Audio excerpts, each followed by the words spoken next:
mengaku sebagai polisi gadungan. Waktu kejadian sekitar tanggal 21 Februari yang lalu di daerah Jakarta Barat, tersangka ini namanya adalah JFM, mengaku sebagai anggota kepolisian Polres Kerom, Papua dengan berpangkat itu.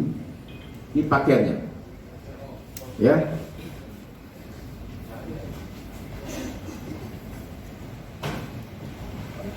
Awalnya sekitar bulan Februari yang lalu, ya, ini korban bertemu dengan tersangka karena korban merasa korban yang melaporkan ini tertipu sekitar 18 juta rupiah. Jadi korban bertemu kepada tersangka di salah satu rumah sakit di Darmais, Jakarta Barat. Ya, pada saat itu korban sedang mengantarkan keluarganya di rumah sakit. Setelah itu mulai berlanjut mereka berteman sampai dengan terakhir korban akhirnya iba untuk membantu itu JEM, itu palsu ini, polisi gadungan ini, dan mentransfer uang sekitar 18 juta rupiah kepada si tersangka JEM sebagai polisi gadungan. Ya, lama berselang ditagih, akhirnya korban ketahuan bahwa memang dia itu ternyata adalah polisi gadungan. Ya, korban merasa tertipu, kemudian dilaporkan ke Polda Metro Jaya. Inilah kemudian dilakukan penyidikan oleh anggota dan berhasil mengamankan tersangka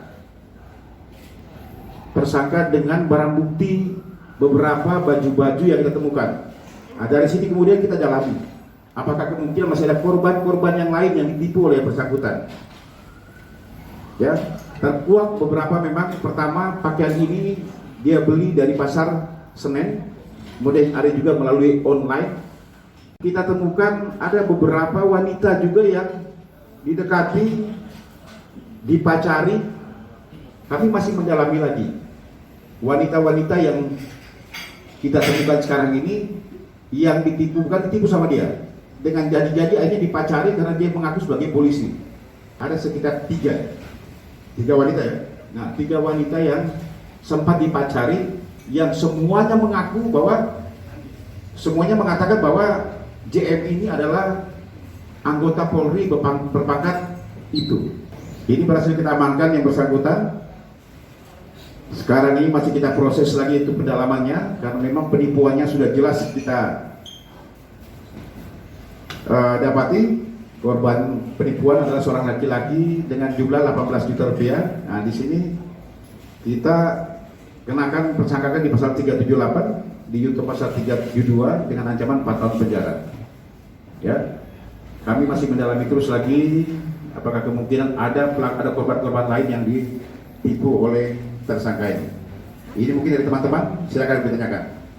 Pak, profesi sebenarnya apa, Pak? Polisi gadungan ini profesi sebenarnya dia apa? Sampai dengan saat ini pengangguran, pedagang. Kenapa dia tahu selak beluk polisi? Kenapa, Pak? Ya, karena dia pernah mendaftar sebagai seorang anggota polisi. Pada saat itu SP sumber sarjana, karena dia juga sarjana. Ya, dia mendaftar dan gagal. Dari setelah itulah kemudian dia bisa tahu bagaimana selak beluk tentang polisi, termasuk pengakuannya di beberapa wanita-wanita yang lain. Itu dia pintar, ya, dan bisa meyakinkan para wanita-wanita ini bahwa memang dia itu adalah seorang anggota Polri. Pedagang apa, Pak, dia, Pak? Serabutan ya. Sudah berapa lama dia melakukan polisi, Pak?